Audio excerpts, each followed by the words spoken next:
Tell me about gifting. I keep hearing gifting when I hear about Medicaid. What are you all talking about? One of the biggest perceptions out there, or misconceptions, is gifting. Typically, people have ingrained in them that the IRS allows them, there's an IRS rule for gifting, to gift a certain amount of money to a family member, or not just a family member or individual, of $13,000 a year, or whatever the laws. You know, you can remember back when it was 8, 9, 10, it goes up each year, or increments of $500. But they confuse that IRS statute with the Medicaid rules. And the bottom line is that the IRS statutes do not correlate with the Medicaid rules. So when you're gifting for Medicaid, you can't use those rules. Oh. You have to use the Medicaid rules. Yes. And what are they? Well, yeah, could you, that's a good follow-up here. How do they differ? Explain a little bit. Well, it differs quite a bit. With the IRS, you can give away $13,000 or a gift. So what you're saying is, even if you comply with IRS rules by giving away $13,000 a year, that's not going to help you qualify for Medicaid. If you're in a Medicaid window, okay, to where you know you're going to apply for it within that year, within a 5-year look-back period, that may end up coming back as a penalty. Got it. But if you're rearranging the assets and you have $1 million that you need to gift out and get into proper trust or proper arrangement so as to qualify for Medicaid, now it's a whole different ballgame. And do I have to give everything away before I can qualify for Medicaid? That's false. That's another, for example, if you do take your loved one to the long-term care facilities, they tell you to begin to give away assets or hide them, which you don't want to do. You want to go see your attorney. You want to see your financial advisor and put together a plan to distribute your assets correctly. And that is well in advance, not just you know, before you have a crisis. And there's ways to do that within a Medicaid compliant to where that money will go beyond your grave to serve your family and your beneficiaries. Isn't that what people want? Or do they really want the government to get everything? Are these like trusts? You know, I think most family members want to preserve their asset to give to their, as inheritances or to give. Your typical middle class citizen will think they're beyond legal or financial help because they're not wealthy.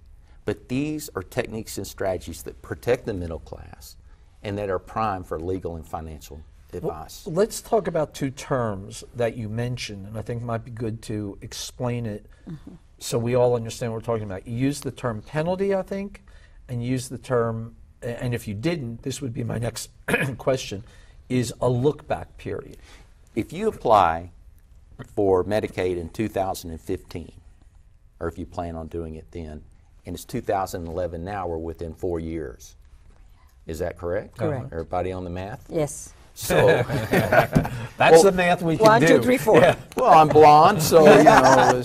So I just want to. I'm blonde too. By the way. We'll take it. Very good, Bob. So the thing is, Medicaid. If you do make a move now and you plan on applying it, they're going to look at that gift just like you did it yesterday. So that could exclude you. And that's because, or disqualify you from Medicaid. In the 5-year look-back Correct. period. Is that what you're saying? The 5-year look-back period is not necessarily the penalty period. Okay. So if we put together an estate quickly and get them on Medicaid, we might say, Mary, there's a 6-month waiting period or penalty period where you're going to have to private pay. Yes. And then after that, you go on Medicaid. That's your penalty period. Because you didn't. Well, kind of explain how they work together. Well, the 2005 Deficit Reduction Act, it used to be 3 years. Yes, 3 years. That's what I remember. So it was a lot easier, but then they went to 5, and we think they're going to go out further when they do these reforms. So we have to work with the 5 years that we have now. And how do you determine, you may have explained it, but I may have missed it. How do you determine the penalty period that Mary and you were kind of talking about? The penalty period is done at the snapshot when that person enters into the medical facility or long-term care facility. Remember, we're talking about critical care and long-term care. Yes. And when they enter into that facility and they need those services, that's when that 5 years begins. You know, there's a lot of families, sons and daughters, that have elderly parents, and I know they have a lot of questions like what we're asking, and we're not going to ask every question, but these kinds of things are really happening in families, and they want to know how they can conserve their assets or are they going to have to? Are their parents going to have to give everything away before they enter the nursing home, and how long before? And this is all about. It's kind of financial planning, isn't it? Wealthy people don't need these techniques or strategies. They have attorneys, financial advisors, and accountants. Middle-class families need these strategies to protect $200,000, $300,000, $500,000. Bob, typical state, $150,000, $200,000, $250,000 home, it can go over $500,000 real quick. Oh, sure. And those people never would have thought they could accumulate those type of assets. These strategies are prime for protecting the homes and the cash and the retirement accounts. And it protects, it would protect a spouse, and then it would certainly go on and protect the children. Is that right? As is the intent. You're right, exactly. Because what you're trying to do is not spend your entire estate when there is an illness that requires long-term care. Your average hard-working middle-class American doesn't want a free ride. The perception out there is that Medicaid is a free ride. It's not. Medicaid takes a certain amount of income that you have in your estate. They get a discounted rate at the nursing home, and then they pay a little bit of a difference. In the meantime, your assets are protected. You have peace of mind. You don't have the anxiety. We literally see seniors running out of money in their checking accounts.